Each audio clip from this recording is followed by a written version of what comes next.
중국 문자의 이해, 허신과 설문해자.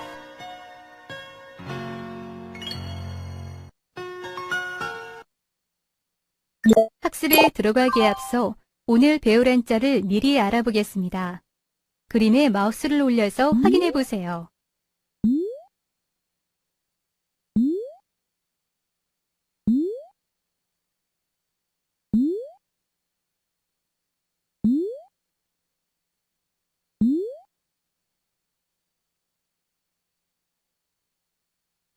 학습에 들어가기에 앞서 간단한 퀴즈를 풀어보도록 하겠습니다. 화면의 내용을 잘 읽고 정답을 맞춰보세요.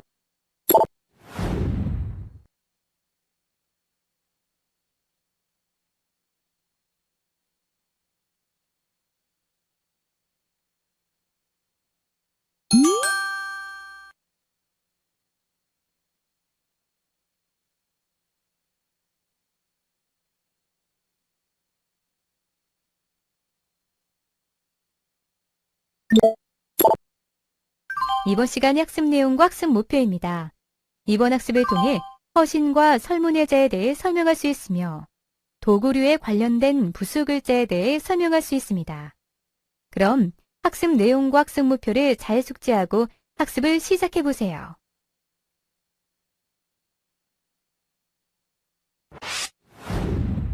워밍업. 예, 중국 문자의 이해 제5주차 제3한 강의입니다. 예, 우리가 지난 시간까지 한자 자형의 변천 과정, 즉 각골문에서 해서, 행서, 초서에 이르기까지 모든 과정을 비교적 구체적이고 상세하게 살펴보았습니다. 예, 그러면 이 시간에는 중국 문자 학사에서 이정표적인 인물, 가장 중요한 인물 중에 한 분인 허신에 대한 이야기, 그리고 도구류에 관한 부수를 살펴볼 거예요. 예, 간단히 허신이라는 사람은 동안시대 사람입니다. 즉 지금부터 대략 한 2000년 전 사람이에요. 훌륭한 경학가이자 문자학자였죠. 그래서 경학가란 주로 유교 경전에 굉장히 해박한 지식을 가진 학자를 말합니다. 고문자에 밝았고요. 당시 학자들이 경전을 해석함에 있어서 고문과 이 고문은 주로 대전 문자로 쓰여진 글자들이 바로 고문인데요. 다른 점이 많아 이를 바로잡고자 설문해자 15권을 지었다. 그러니까 설문해자 15개 파트로 이 설문해자를 지었다, 편집하였다라고 보시면 됩니다. 즉 설문해자란 허신이 지은 중국 최초의 자전, 최초의 문자학서, 간략하게 설문이라고 부른다. 그리고 한자의 형체, 뜻을 종합적으로 아주 정밀하게 살피고 연구한 결과서이다. 아주 훌륭한 책으로서 중국 문자학사에서 매우 중요한 위치를 차지하고 있다. 보시면 됩니다. 그리고 도구에 관련된 부수 글자를 살펴볼 거예요.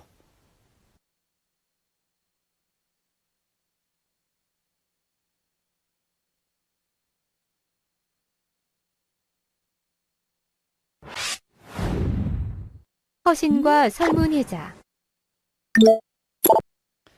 예, 그러면 중국 문자학사에서 가장 공이 많은 우리가 중국 한자, 즉 중국 문자 한자를 이해하는데 가장 큰 공헌을 한 허신과 그의 대표 저작인 설문해자에 대해서 구체적이고 아주 상세하게 살펴보기로 하겠습니다. 예, 허신은 동안시대, 지금으로부터 2000년 전에 사람으로서 육아 경전의 개인에 해박하였던 경학가이자 그리고 문자학자이다. 연암 사람으로 지금의 연암 소릉 사람, 지금 하남성 언성이라고 합니다. 자는 숙중이라고 합니다. 그의 스승은 가규라고 해서 굉장히 유명한 경학가였어요. 그에게서 학문을 배웠으며 오경에 관한 그 글을 따를 자가 없다라는 평가를 받았다고 합니다. 여러분 오경이 뭔지 아십니까? 예, 악, 시, 서, 역 이런 것들이 바로 그 오경이죠. 육경까지 포함해서 저 악경이 들어가는데 악경은 전해지지 않으니까. 예, 그리고 고문자, 즉 이전에 소전 이전에 썼던 진시황 이전에 썼던 문자 바로 고문자입니다. 이 고문자가 굉장히 밝았다. 당시 학자들이 경전을 해석함에 있어서 고문자, 즉 대전과 다른 점이 많이 있어서 이를 바로잡고자, 이를 시정하고자 허신이라는 사람은 바로 이 설문해자를 편찬하였던 것이다. 그 허신의 주요 저서로는 설문해자 외에도 오경에 대한 해석을 담고 있는 풀이를 한 오경이의, 그리고 제자 백과서 중에 회남자 주 등이 있다고 했는데 오늘날에 전해지지는 않습니다. 그의 저작 설문해자는요, 그렇죠. 한나라 허신의 그 중국 최초의 자전이라고 우리가 할 수 있죠. 예, 설문이라 줄여서 간략하게 부르기도 하고요. 거기 이미지 보이나요? 예전에 선장문으로 편찬된 설문해자 책입니다. 이 설문해자는 동한 시기, 그 화제, 당시의 화제, 황제는 화제, 영원 12년에, 즉 기원 후 100년이네요. 영원 12년에 완성되었습니다. 서 한 권을 포함해서 15권으로 되어 있습니다. 서 한 권, 그리고 15파트. 그래서 총 16권이죠. 포함해서 15권이죠. 예, 수록된 글자는 정문 9,353글자. 거기에 중복된 글자 1,163. 예, 플러스하면 총 글자가 나올 겁니다. 그렇지만 낱글자로 할 때는 9,353글자예요. 예, 그것을 540개의 부수로 분류를 했습니다. 소트를 했습니다. 즉, 중국 최초의 자전을 만들어냈고, 그 만여 개에 가까운 글자를 540개 부수로 분류를 최초로 한 사람이 허신으로서 그것은 설문해자에 나타나 있다라고 보시면 되겠습니다. 설문해자의 글자풀이 방식들을 보면 소전의 자형을 정문 당시에 그 규범화된 규격화된 정문으로 표현을 해서 그 글자들의 뜻을 풀이하였습니다. 그 글자의 형체를 분석하고 그 다음에 그 음가를 설명하였고, 만약에 다른 형태의 그 글자 형태가 있다면 그걸 중문이라고 하는데요. 동일한 글자이지만 다른 형태의 글자, 그런 글자가 중문이 있을 때는 맨 끝에 별도로 소개하였습니다. 그래서 설문은 요 세 가지 설명했듯이 한자의 형태, 음가, 뜻을 종합적으로 아주 정밀하게 분석한 저서라고 할 수 있습니다. 중국 문자 학사에서 아주 중요한 위치를 차지하고 있습니다.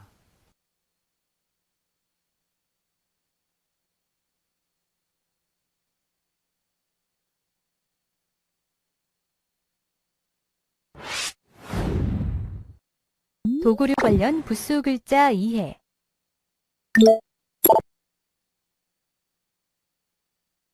예, 그럼 지난 시간에 이어서 이 부분에서 있어서도 주로 도구에 관련된 부수 글자에 대해서 살펴볼 것입니다.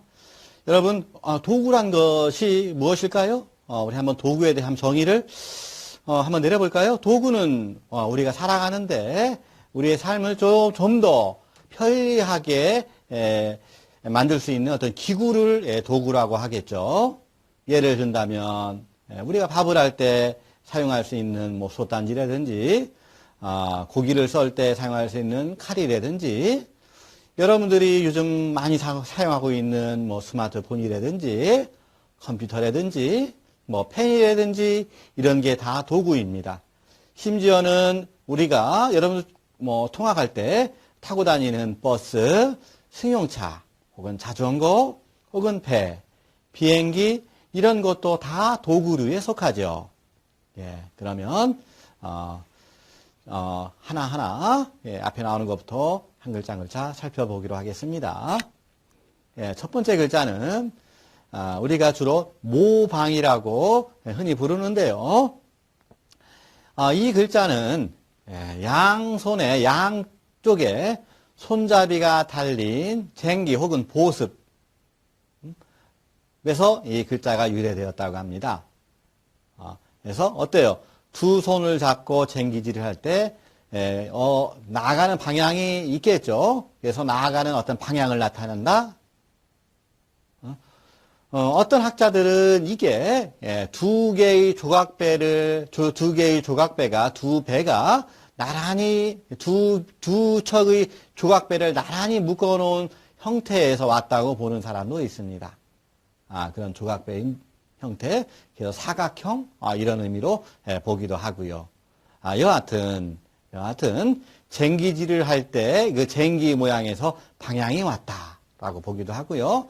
혹은 두 척의 조각배에 나란한 것, 혹은 그 모양이 모가 났다. 그래서 사각형을 나타내기도 하고요.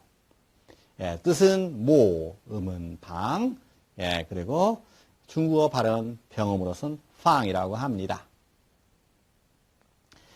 거기 성어를 본다면 방의 원조란 표현이 있습니다. 방은 네모남을 말하고요. 얘는 자루를 말합니다. 원은 둥글다는 말이죠. 조는 구멍입니다. 즉 네모난 자루, 둥근 구멍 어때요? 사물이 서로 맞지 않음을 말합니다. 서로 들어가지 않죠. 어긋집을 말합니다. 모순됨을 말합니다. 방의 원조가 그런 뜻을 가지고 있다. 갑골문, 금문, 소전의 형태 한번 보세요. 어때요? 배 모양이라 볼 수 있을까요? 아니면 손잡이가 달린 쟁기 모양이 옳을까요? 어찌 보면 두 개의 배 모양을 묶은 것 같기도 하고, 어찌 보면 손잡이가 달린 쟁기 모양을 나타낸 것 같기도 한데, 여러분 편리할 대로 기억하는 것도 나쁘진 않습니다. 어떤 것이 반드시 옳다란 그것은 없어요. 여러분들이 좀 더 타당한 의견이 있다면 그거를 내서 여러분 의견을 제시하는 것도 나쁘진 않습니다. 하지만 많은 학자들은 손잡이가 달린 쟁기 혹은 두 척의 조각배 라고 해석을 하고 있다. 여러분은 참고하시면 좋을 것 같습니다. 다음은 배주자입니다. 우리가 앞에 거가 모방자가 배 혹은 가래 둘 다 가래로 볼 때는 우리가 농기구 농사질 때 사용하는 도구 혹은 배로 본다면 교통의 수단인 도구였고요. 이 글자는 이 배주 물론 낱글자로 많이 사용되죠. 즉 이 글자는 통나무를 깎아 만든 배 모양을 본떴다. 어떻게 그런가요? 그렇게 보니까 또 그런 것 같습니다. 통나무를 깎아 만든 작은 배겠죠. 통나무 배니까. 따라서 배 모양을 본뜬 글자다. 따라서 뜻도 배가 되겠고요. 음은 주, 발음은 저우라 합니다. 저우. 갑골문, 금문, 소전, 예서 어때요? 배 모양과 비슷합니까? 저는 그렇게 보고 있어요. 여러분 고사성어 중에 파, 부, 침, 주란 말이 있습니다. 솥을 깨트리고 배를 가라앉힌다는 뜻인데요. 즉 싸움터로 나가면서 살아오기를 바라지 않고 결전을 각오함을 이르는 말이 바로 파부 침주란 말. 예전에 전장에 나갈 때 밥을 해먹어야 되니 솥을 가지고 나갔습니다. 그리고 물론 또 그러니까 솥을 부순다는 얘기는 이제 이판사판 이제 죽을 것을 다 각오하고 싸운다는 얘기겠죠. 침주도 마찬가지고요. 그죠? 다음 글자 보겠습니다. 그 다음에 마찬가지 이 글자도 교통수단, 교통의 도구, 수레의 몸체와 두 바퀴 모양을 본뜬 글자이다. 수레거 혹은 수레차라고 합니다. 중국어 발음으로 처 혹은 쥐라고 하기도 하고요. 어때요? 각골문은 이 수레를 나타내는 글자가 형태가 굉장히 다양해요. 그런데 공통적인 것은 다양한 형태의 모양을 참으로 다양하게 그려낸 것을 각골문에서 볼 수 있는데요. 그 가운데 가장 흔히 보이는 각골문 형태를 여기서는 취해왔습니다. 예, 그죠? 정말로 수레죠. 수레 그린 거죠. 예, 그리고 금문, 수레의 어떤 그 바퀴 축을 그려낸 것 같죠? 가장 특징적인 것, 소전, 예서, 해서, 금문과 크게 다를 바가 없습니다.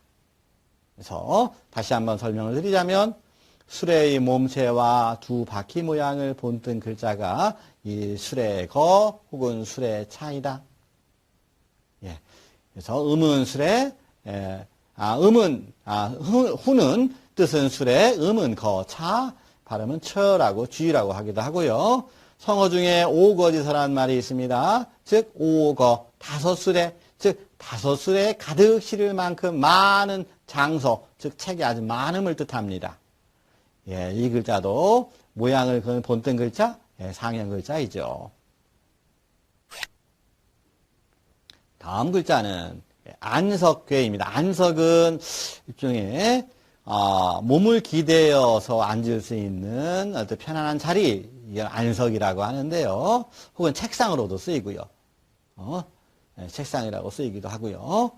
그래서 글자의 차형을 본다면, 자본을 본다면 사람이 앉아서 몸을 기대는 안석의 모양을 본떴다. 사람을 기대어 앉을 수 있는 모양을 본떴다라고 보기도 하고요. 책상의 의미도 쓰인다. 보시면 되는데, 이 글자가 소위 정자체에서는 단독 글자로서는 잘 사용되지 않고, 물론 안석이란 괴자 의미로 사용되는데요. 여러분 어때요? 여러분 중국어를 배우는 이 중국어 전공 친구들은 이 글자를 뭐라고 읽습니까? 몇 기자로 읽죠. 몇 기자를 중국어 간화자 할 때, 간치자로 할 때는 이 글자를 씁니다. 그래서 중국어 발음으로는 지라고 합니다. 밑에 글자는요, 미치다, 이르다라는 뜻입니다. 미치다, 이르다, 이자고요. 병음은 리라고 합니다. 이 글자도 단독 글자로는 많이 사용하지 않았습니다. 근데 이 글자가 오늘날에 있어서, 물론 중국어를 전공하는 친구들은 알다시피, 우리가 예서 할 때 예자, 노예 예자 있지 않습니까? 그거의 간체차로 요것만을 달랑 쓰기도 합니다. 그래서 예전에는 단독 글자로 많이 사용하지 않았지만 요즘에 단독 글자로서 간체자로서 쓰고 있다라고 보시면 돼요. 이 글자의 자원은 윗부분은 사람의 손을 의미하고요. 윗부분요. 그리고 아랫부분은 짐승의 꼬리를 의미한답니다. 그래서 손으로, 여러분 오른손 보입니까? 오른손 있죠. 거기에 손 우자, 또 우자 보이죠? 여러분 전서, 소전, 각골, 금문, 여러 번 설명드렸으니까 그 오른손으로 아래 꼬리를 잡는다는 의미에서 뒤에 미치다, 뒤에 이르다 이런 의미가 왔다고 합니다. 그래서 손, 꼬리, 그래서 손과 꼬리 두 뜻이 합쳐진 회의자로 봅니다. 그 다음에요, 조각편자입니다. 나무의 조각을 나타내죠. 쪼가리를 나타냅니다. 글자의 자원은요, 나무를 반으로 쪼갰을 때에 오른쪽 조각의 모양을 본뜬 글자이다. 그래서 어떤 나무 판자의 조각 혹은 쪼개다의 뜻을 갖는다고 합니다. 뜻은 조각, 음은 편, 병음으로서는 피엔이라고 합니다.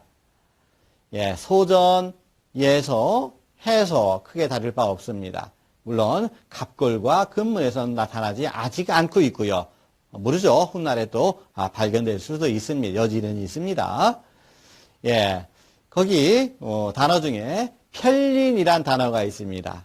즉 한 조각의 비닐이란 뜻으로 사물의 아주 작은 일부분, 조각 비닐이라는 의미죠. 아주 작은 의미로서 사물의 아주 작은 일부분을 뜻하는 것으로서 이 편린이란 표현을 쓴다고 합니다. 그래서 이 글자는 나무의 조각을 나타낸 글자이다 라고 이해를 하시면 좋을 것 같고요. 마찬가지 나무의 조각 모양을 본뜬 상형 글자입니다. 다음 글자도 나무 조각을 뜻하는 글자인데요. 이것도 그래서 나무 조각을 뜻한다 뜻은, 근데 음은 이건 장자입니다. 나무를 반으로 쪼갰을 때 왼쪽 조각 모양을 본뜬 글자, 널빤지를 뜻한 글자라고 합니다. 이 글자도 앞에 조각 편자는 단독 글자로 쓰이는 반면, 물론 앞에 조각 편자가 단독 글자로 쓰이기도 하고 붓으로서 조각 나무 판작의 의미를 나타내기도 하고요. 이 나무 조각 장자는요, 단독 글자로 사용되지 잘 않습니다. 그래서 어느 글자의 음가 부분을 나타내기도 하고요. 어느 글자의 붓으로서 나무 조각을 뜻하기도 합니다. 그래서 뜻은 나무 조각, 음은 장, 병은 팡이라고 합니다. 판. 다음은 작다 소자입니다. 이 글자는 여러분들 어릴 적부터 많이 보고 듣고 익혀왔던 글자 중에 하나일 거예요. 이 글자는 본래 작은 점 3개로 자형이 표현되어 있습니다. 즉 모래처럼 작은 물건의 모양을 본뜬 글자입니다. 작은 물건의 모양을 본떴다. 점 3개로 작은 모양을 나타냈다. 여러분들, 이게 이 시간이 부수 글자에 대한 설명으로서는 마지막이에요. 그러니까 어떠한 부수들은 그 분류를 한 부분에 정확하게 일치 안 되는 부분도 있다고 우리가 처음 부수를 설명할 때 말씀드렸었죠. 그러니까 이러한 작다 소자가 왜 여기에 들어갔어요 하면 저도 할 말이 없어요. 왜냐하면 어떠한 경계에 있는 것들 어디 저기에 들어가지 않는 것도 있고요. 그러한 것들은 할 수 없이 마지막에 같이 집어넣는 수밖에 없었습니다. 이 글자는 작음을 나타내는 글자로서 작다, 음은 소, 중국어 발음으로서는 샤오라고 합니다. 즉 작은 점 3개를 그려낸 글자이다. 상형 글자입니다. 그 다음에 분율자입니다. 분율자. 뜻은 붓, 음은 율, 병음은 유입니다. 이거는 붓의 모양을 그려낸 거예요. 붓의 모양을. 즉 붓으로 손으로 붓과 같은 필기류, 거기 갑골문과 근문의 맨 위에 보면 오른손 보이나요? 오른손 우자? 그리고 그 아래 옆에 들고 있는 붓 같은 거 보이죠? 그러니까 손으로 뭐를 짚고 있는 것, 그게 바로 붓입니다. 손으로 붓을 짚고 있는 형상이에요. 확신이 들죠? 즉 붓과 손으로 붓과 같은 필기구를 잡고 글씨를 쓰는 모양을 본뜬 글자이다. 뜻은 붓, 음은 율, 병음은 위라고 합니다. 참조로 본다면 붓과 관련된 글을 쓰거나 그리는 일과 관련된 의미로 주로 활용이 됩니다. 갑골 근문 보세요. 확실하게 여러분들 볼 수가 있죠. 확신할 수 있습니다. 손으로 잡고 있는 붓의 모양, 필기구의 모양, 이 글자가 바로 분율자이다. 붓으로 쓰일 때 그러한 의미를 가지고 있다 라고 여러분들 판단하시면 될 것 같습니다. 다음은 목멜기자입니다. 목멜기자. 땅의 표시인 두의 모양에 사람인을 더해서 사람이 땅 속에 묻혀 없어진다는 의미라고 합니다. 거기에서 없다, 사람을 땅 속에 묻어 매장해서 그 사람이 없어졌다라고 문자학자들은 추정을 합니다. 그래서 뜻은 없어지다 혹은 목매다, 몸에서 없어지다, 죽다 이라는 의미도 가지고 있고요. 기자로 쓰이고요. 음은 기고요. 병음은 지라고 합니다. 이 글자도 주로 부수글자로 활용이 되죠. 낙글자로 활용이 되지 않고요. 물론 잘 보면 이거 없을 무자의 간체자로 그 옛날 고자로서 쓰여지기도 합니다. 그러니까 고자, 그러니까 예전에 쓰이는 해서나 예서 그 이전에 고자인 없을 문자 혹은 오늘날 간체차로서의 없을 문자로도 쓰인다라고 보시면 될 것 같습니다. 그렇지만 이건 부수에서는 뜻은 목매다, 없다라는 의미의 음은 기라고 보시면 좋을 것 같습니다. 예, 다음은 소금밭로입니다. 예전에 소금을 취득하는 방법이 두 가지가 있었어요. 즉 바닷물을 말려서 소금을 채취하는 방법이 있었겠죠? 바다 염전이겠고요. 또 한 가지는 내륙에서 또 소금을 취하는 방법이 있었습니다. 즉 기후의 지형의 변화로 인해서 예전에 바다가 산으로 된 변화가 된 부분들이 있죠. 그래서 그게 암염의 형태로 이루어진 즉 광산의 형태에서 땅에서 파내는 형태도 있었고요. 또 노면에 드러난 것, 호수가 바다가 말라서 노면에 그냥 소금밭으로 변한 곳도 있고요. 혹은 어떤 곳은 계곡에 암연 광산에 물이 스며들어서 다시 물로 나오는데 짠물이죠. 그 짠물을 내륙에서 말려서 소금을 취하는 방법이 있었는데 여하튼 이 글자는 중국 서쪽에 예전에는 암염전이 많이 있었답니다. 물론 지금도 있어요. 그리고 여러분들 찜질방이나 가면 암염으로 된 어떤 그 자수정 같은 것을 볼 수 있죠. 그거는 주로 파키스탄 히말라야산 이쪽에서 채취되는 거라고 하는데요. 그래서 그 중국 서쪽에서 나는 암염전을 형상한 글자가 바로 이 글자라고 합니다. 지금 소금밭을 나타낸 글자가 바로 이 글자라고 합니다. 그게 소금밭로. 중국 발음은 루고요. 어때요? 그러면 이 글자가 들어간 글자의 뜻들은 어때요? 소금 혹은 짜다의 의미가 많이 있겠죠. 그렇죠? 혹은 어떤 이는 소금을 넣은 대나무 그릇의 모양을 본떴다라고 설명하는 사람도 있답니다. 하지만 많은 사람이 이거는 내륙에 있는 암염전을 형상화했다라고 설명을 합니다. 다음은 노풀고자입니다. 이 글자는 성과 구의 성이요. 성과 구에 또 거기 높이 솟아있는 망루, 멀리 누가 쳐들어오는가를 바라볼 수 있는 그 망루의 모양을 본떴다.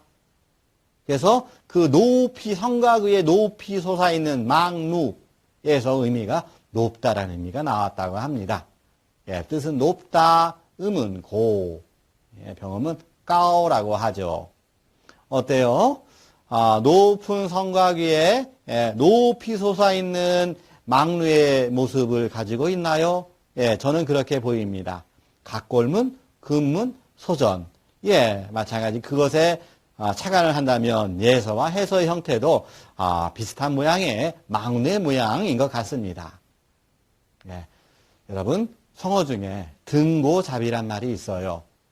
즉 등고, 높은 곳에 올라갈 때 잡이 낮은 곳으로부터 한다란 말이 등고잡이입니다.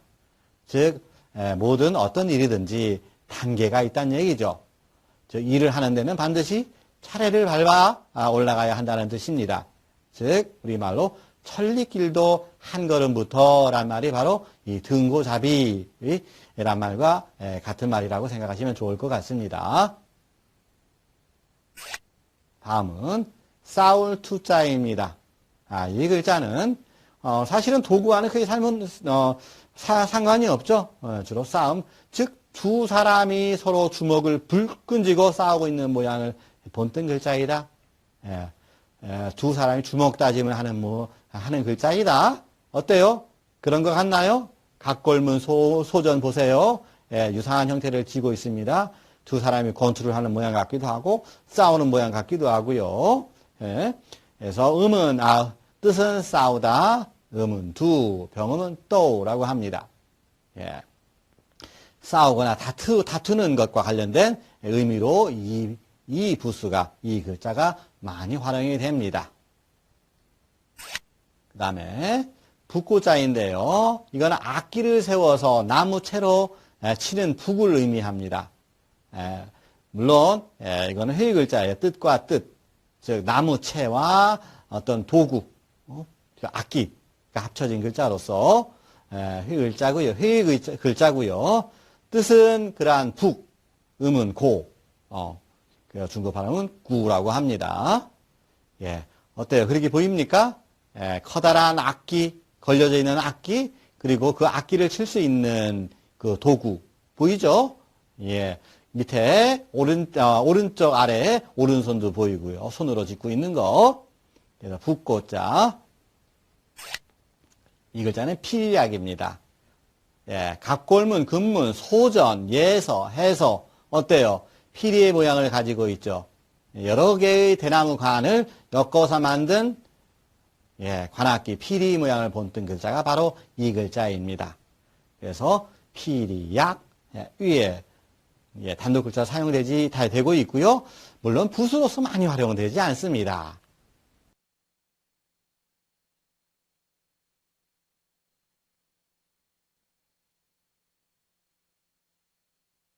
이번 학습을 통해 배운 내용을 퀴즈를 통해 확인해 보겠습니다. 퀴즈는 총 3문제입니다. 그럼 시작해 볼까요? 스타트 버튼을 클릭하세요.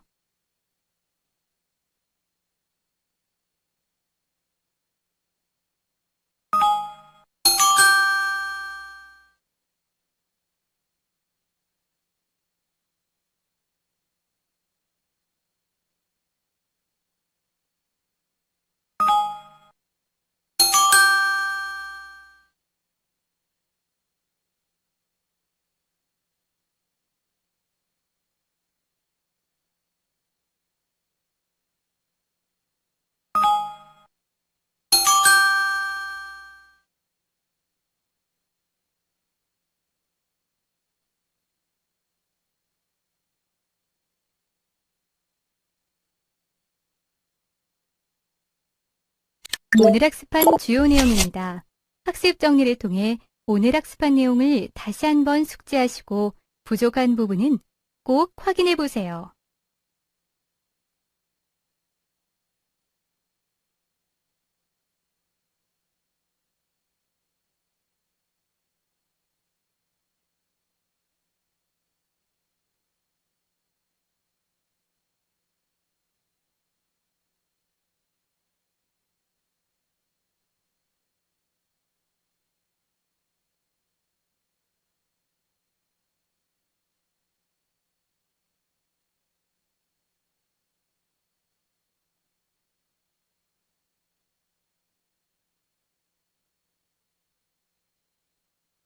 이번 시간에는 허신과 설문의자에 대해 알아보았습니다.